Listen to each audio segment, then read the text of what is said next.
Hi, this is Gautam, and in today's video, we'll be looking at a modern Indian classic, the book Untouchable, written by Mulk Anand. This book was published in the year 1935. When one reads through Mulk Anand's Untouchable, one cannot divorce the thoughts which arise with reference to contemporary India. The story is simple and straightforward, and is very powerful enough to create ripples through the mind. The author narrates the events which happen in a single day in the life of the so called untouchable in pre independent India. Now, as I told you before, the book is published in the year 1935, and the setting which is provided by the author, and the author has made sure that he's keeping the identity of the region not very secretive but quite secretive. But by not exactly specifying, like, this is where exactly the events are taking place, the narration could have happened in any part of rural India in the 1930s.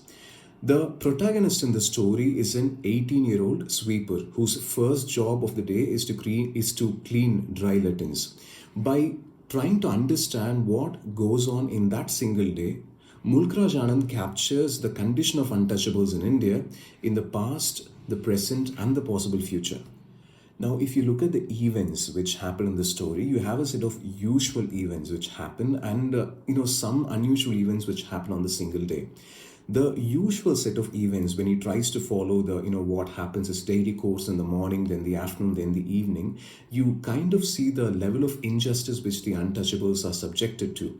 When they walk on the street, the untouchable the so-called untouchable had to make sure that he shouts the word that sweeper is walking through, so that the other individuals kind of move away so that they don't get polluted. They are earning for even simpler very simple delicacies in life, just going to a shop and buying a sweet. And the fact that they do not have access to public water bodies like wells or lakes. There is a very small scene in the story where they need to wait so that an upper caste or so-called upper caste individual comes to the well and helps them to get water. The outcasts are not allowed even to touch wells or ponds. They don't have access to that. And he also, through the prism, tries to tell you that the society has created a system which tells that the untouchables, even the sight of the untouchables, the touch of untouchables can make even temples get polluted.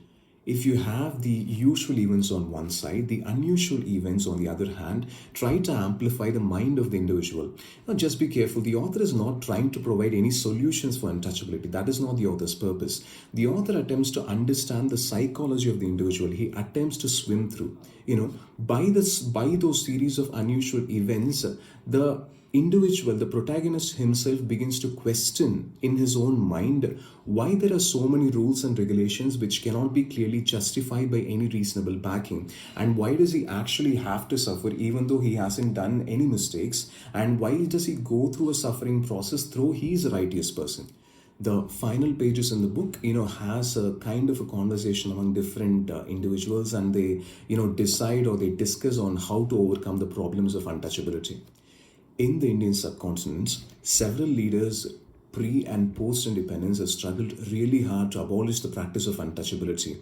Now, there has been vast improvement in the Indian nation on abolishing the practice of untouchability, but we'll have to agree that now and then you have a random news article, or some video which is posted in the news media saying that a two tumbler system was followed in this particular village, or a group of people refused to eat food which is cooked by a specific individual.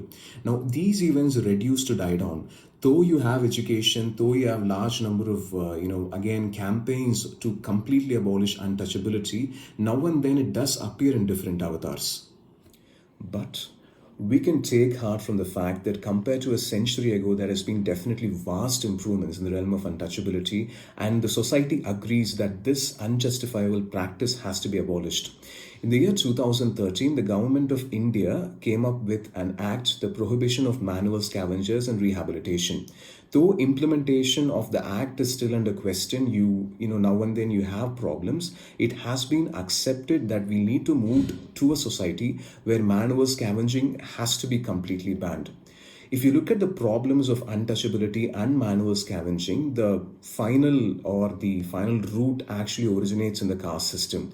What are the problems of caste system and how has caste changed in India over a period of time? Well, those will be discussions for another video, another book. Reading through Mulk Anand's Untouchable, there are multiple feelings which get evoked in your mind.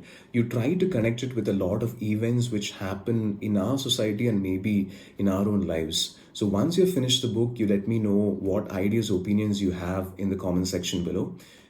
Take care and see you this Friday with another book. That's it for now.